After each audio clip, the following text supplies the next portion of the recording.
Merhaba arkadaşlar, kanalıma hoş geldiniz. Bugün orta kalınlıkta bir ipimiz var. Bununla harika bir model başlayacağım. Şöyle. Şişlerim 3,5 numara. Modelimiz oldukça güzel ve kolay bir model. Umarım siz de beğenir, benimle yaparsınız. Dilerseniz yapım aşamalarına geçelim. Ben şöyle lastiğimi başladım. Bu model için ilmek sayısı 6 ve 6'nın katları şöyle. En sonuna da 5 ilmek ekliyoruz. 6 ve 6'nın katları artı 5. Her model 6 ilmekten oluşuyor. En sonuna 5 ilmek eklememiz gerekiyor. Şöyle bir ters bir düz lastiğimi hazırladım. Eğer siz de bir ters bir düz lastik hazırlayacaksanız ilk ilmeğiniz ters olsun. Kenar ilmeğinden sonra ilk ilmeğiniz ters olsun. Bu model için devamını sağlayacak çünkü. Birinci sıra ön yüzündeyim. Kenar ilmeğimi örmeden aldım. Bir ters ilmek ördüm. Şöyle. Sıradaki ilmeğimin şişteki ilmekten değil bir alt boşluktan. Bakın bir alt boşluktan düz ördüm ve bıraktım. Tekrar bir ters ilmek. 3 düz ilmek. Buraya kadar bir kez kurduk modeli. Yine bir ters, bir selanik yapıyoruz yani bu ilmeğimizi. Bir alt boşluktan bir ters ilmek, tekrar 3 düz ilmek. 3 düz. Bir ters, bir ilmek selanik alt boşluktan girerek örüyorum ve şişimdeki ilmeği bırakıyorum. Daha sonra bir ters ilmekle sıramı tamamladım. Kenar ilmeğimi düz olarak ördüm. İkinci sıra arka yüzündeyim.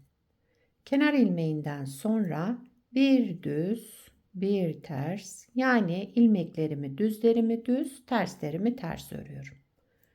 Bu modelde arka yüzünde yapacağımız işlem bu. Düzleri düz, tersleri ters öreceğiz.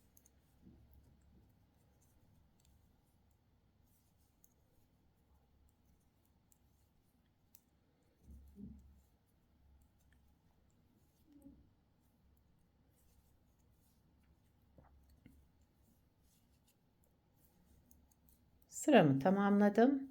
Kenar ilmeğimi düz olarak ördüm. Üçüncü sıra ön yüzündeyim. Kenar ilmeğimden sonra bir ters ilmek, bir selanik ilmeği örüyorum. Bakın bir alt boşluktan girerek düz ördüm. Bir ters ilmek, geldim bu 3 düz ilmeğe. Önce bir artırma yaptım. Daha sonra bu 3 ilmeği üçünü bir toplayarak sola doğru kestim. Tek ilmeğe düşürdüm. Devamında bir artırma yaptım. Bakın 3 ilmeği kestik. Tek ilmeğe düşürdük. Sağında ve solunda birer artırma yaptık. İlmek sayımız değişmedi. Bir ters, bir ilmek selanik alttan ördüm. Bir ters ilmek. 3 düze gelince önce bir artırma, daha sonra 3 ilmeği sola doğru düz örerek keselim, tek ilmeğe düşürelim. Bir artırma daha yapalım.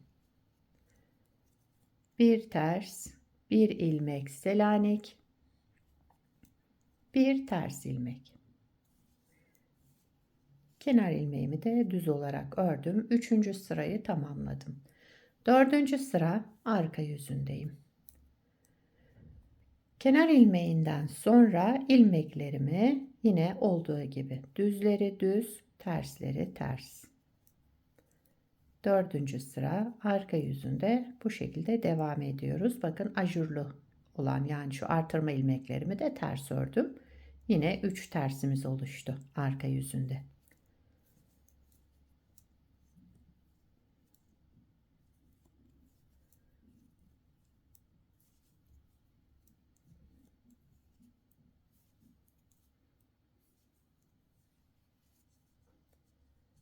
Evet, modeli bir kez kurduk arkadaşlar. Bakın model böyle devam edecek. İsterseniz bir kez daha kuralım. Modelin birinci sıra ön yüzündeyim. Kenar ilmeğimden sonra bir ters ilmek. Daha sonra şu Selanik ilmeğimi bir alt boşluktan örüyorum. Düz olarak ördüm. Bir ters ilmek, 3 düz ilmek. 3 düzden sonra bir ters, bir ilmek Selanik alt boşluktan, yine bir ters, 3 düz. Bir ters, bir ilmek alt boşluktan düz örüyorum. Bir ters, bir de kenar ilmeğimi düz olarak ördüm. Birinci sırayı tamamladım. İkinci sıra arka yüzündeyim. Kenar ilmeğimi örmeden aldım. Yine ilmekleri olduğu gibi düzlerimi düz, terslerimi ters örüyorum.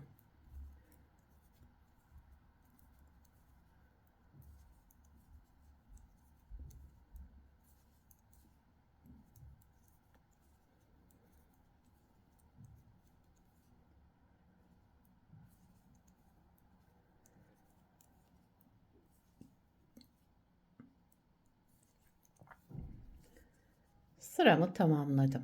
Üçüncü sıra ön yüzündeyim. Kenar ilmeğinden sonra bir ters ilmek. Yani ilmeğim zaten ters olarak ördüm.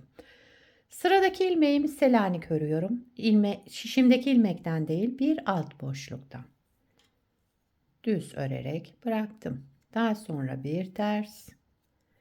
Şu 3 düze gelince önce bir artırma yaptım. Daha sonra bu 3 düz ilmeğimi topladım. Sola doğru kestim düz örerek. Devamında bir artırma daha yaptım. Yani 3 ilmekten yine 3 ilmek çıkarmış olduk. Bir ters, bir ilmek Selanik, yani ilmeğin bir alt boşluğundan örüyorum. Bir ters, bir artırma, 3 ilmeği, şu 3 düz olan ilmeği topladım.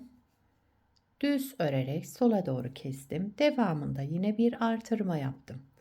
Bir ters ilmek, bir ilmek Selanik, yani alt boşluktan örüyoruz düz olarak. Bir ters, bir de kenar ilmeğimi düz olarak ördüm. Üçüncü sırayı tamamladım. Dördüncü sıra arka yüzündeyim. Kenar ilmeğimden sonra yine ilmeklerimi düzleri düz, tersleri ters örerek devam ediyorum. Bu artırma yaptığım ilmeklerde ters örülüyor. Yani 3 ters ilmek.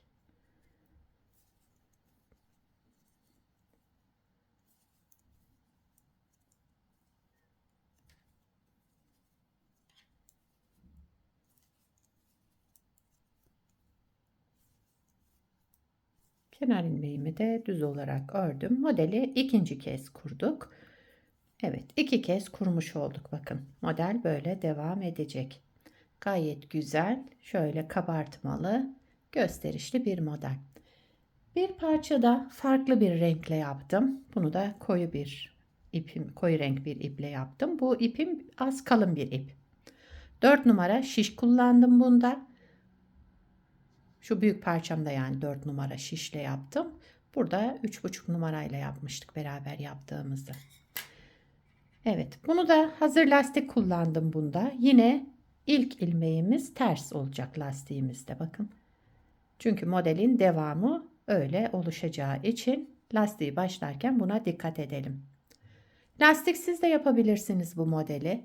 Model lastik istemiyor. İsterseniz lastiksiz kullanabilirsiniz. Modelin arka yüzü bu şekilde. Bence bu koyu renge de yakıştı. Farklı bir görüntüsü oldu. Evet. Yetişkin örgülerinde, çocuk örgülerinde hepsinde kullanabileceğiniz gayet güzel ve kolay bir model.